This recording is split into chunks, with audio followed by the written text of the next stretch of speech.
Material objects are appropriated into social lives. They are used and lived with. Post-appropriation, most objects are then personalised through use by their owner. Traces and signs of their use may make them unattractive to some, but it is this indexical quality that I find make them so particularly interesting and appealing.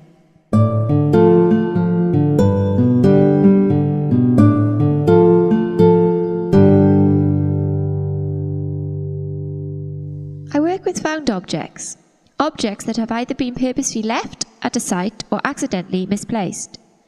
It is important to consider these find spots. My artistic journey begins with the sight and discovery of these objects.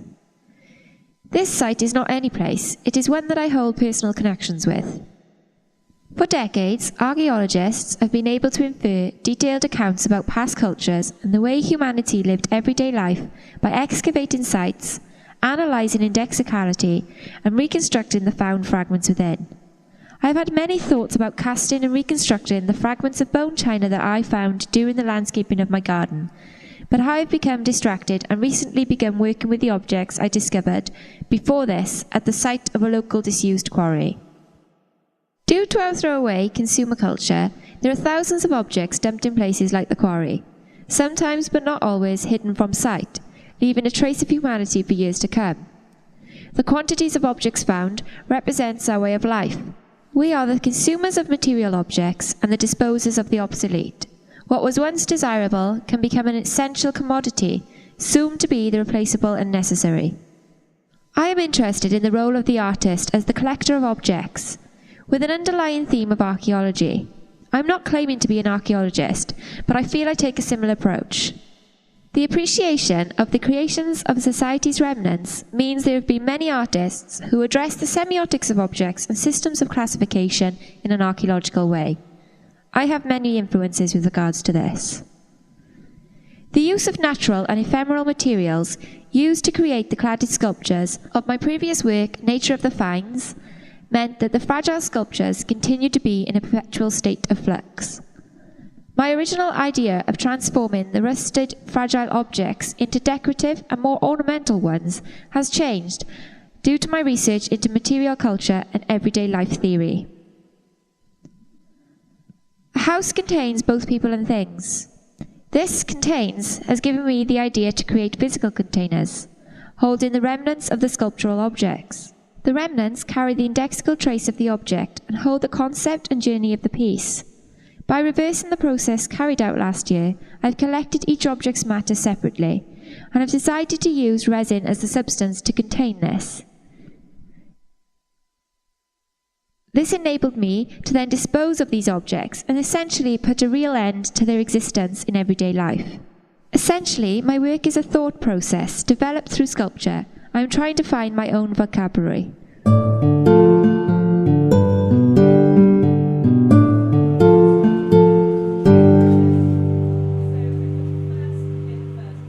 Sculpture functions very differently from other fine arts in the way it relates to the viewer, modally, and in how it represents people, objects, events, representationally, and how it forms a coherent whole and relates to its physical context, compositionally. I employ new techniques and methods of working with each piece. I feel I choose a material that captures the essence of the work. The material and shape of these containers both need to hold meaning, and are an extremely important aspect. The shape of the modern house has become more rectangular over time in order to slot as many houses together as populations continue to increase, i.e. the terrace, flat and apartment block. Due to this, I have made them rectangular in shape. Also, the fragments needed to be visible, and so a transparent material was needed. I wanted to contrast the ephemerality of the berries and leaves with something more industrial and long-lasting. As Baudrillard states, the ideal modern recipient, it's colourless, odourless, immune to decay, and unlike wood and metal, doesn't change much over time. Its transparency creates a proximity. For these reasons, I chose resin. You need to see the material, the berries and the leaves, but not touch. When exhibited in their original form, the viewer found it hard to resist touching the sculptures and cause the material to fall away. I want the fragments to be suspended in the material in some way and not simply sink to the bottom. But when the resin and fragments are mixed, some fragments with lower density rise in the material and others sink, and so this has worked quite well. The aim here is to make 26 brick-like pieces, each containing fragments of the cladded sculptures that I made last year. They are labelled with the identity of the object. This one here I'm making is the whiskey bottle. This is quite a long, repetitive process, and seems to be the case with most of my artworks. This one, however, is much more technical than anything I've done before. Each container needs to be prepared.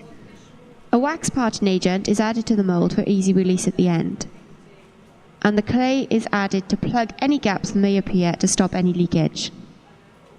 I have made 4 moulds exactly the same size. My aim was for the pieces to be identical, but this is no longer the case. These pieces are quite minimalist, in the sense that they occupy little floor space, but they're still heavily loaded with concepts.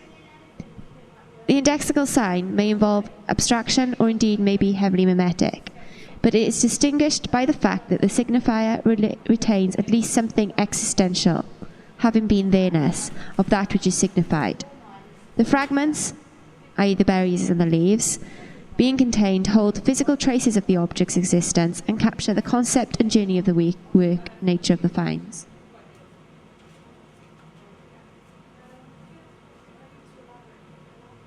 The resin is a hazardous material, and so care is needed when working with this.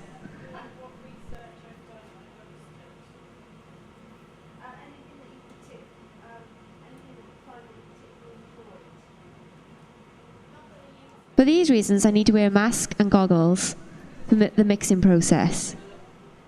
This is done in an extraction booth also.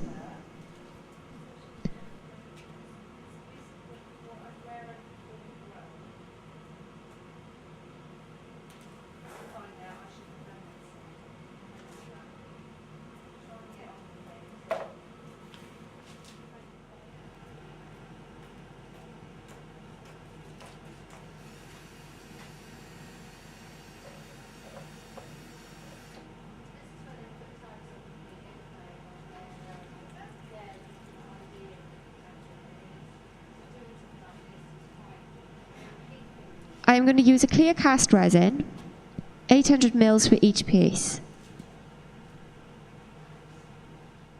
Due to the variation of the amount of berries and leaves added to each one, the size of each piece will differ slightly.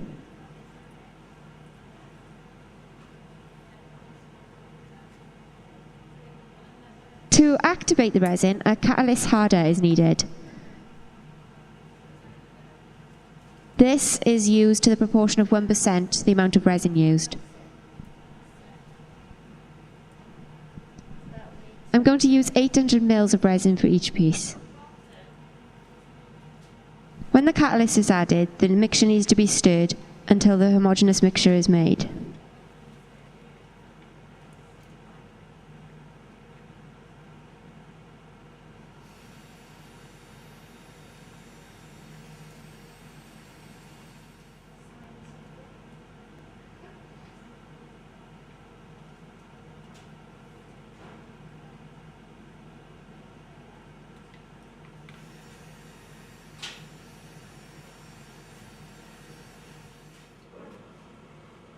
This is then carefully poured into the containers. The resin needs to be poured in 2 parts for the material to mix correctly. It takes generally 24 hours to set. Once the objects are removed from the mould, they will need to be sanded and polished before they are ready for any exhibition. I am not sure yet how I will exhibit these pieces. I have thought about them being freestanding sculptures. The bricks may be stacked on top of each other or placed side by side. I would like there to be a lot of light to emphasize the fragments immersed in the resin. My most recent idea is to make some sort of structure with lights inside and the pieces fitted tightly together. Again, this may be at floor or wall level, I'm not too sure. I'm quite happy with how the pieces have turned out so far. There are errors, but each piece is getting better every time I make one. I hadn't planned for any of the berries and leaves to be protruding out of the resin containers, but this has happened due to the amount of material used to clad the objects. For example, the tin bath needed a lot more cladding than the medicine bowl, and therefore there's a lot more material to add to the resin.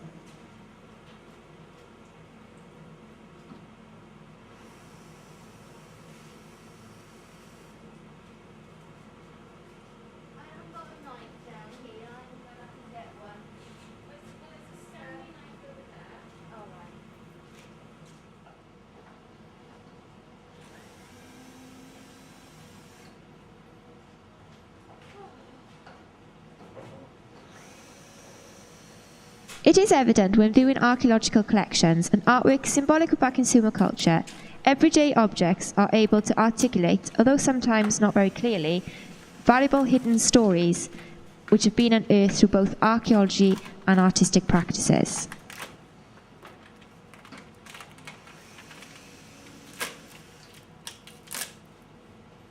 Mankind's legacy may be a culmination of objects possessed during a lifetime. It is only natural that these will change hands and outlive their owner's needs. The majority will probably be disposed of and nowadays recycled. However, many will continue to be abandoned or simply discarded outside the front door, providing the opportunity for the artist to collect and utilise these objects, giving them a renewed existence and meaning in the art world.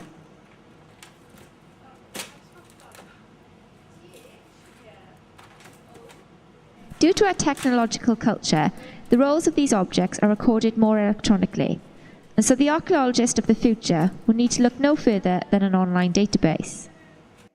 However, it will always be the role of the artist to interpret and visually express an object's significance in contemporary society in order to maintain a dialogue between the personal and social. Such objects act as reminders and confirmers of our identity, and that this identity may often residue more in these objects than it does in the individual. With our life's valuable stories becoming merely fragments of the mind that expire with us, isn't it essential that we examine and expose the meaning imprinted onto one's belongings, or risk losing all trace of the value and result of existence?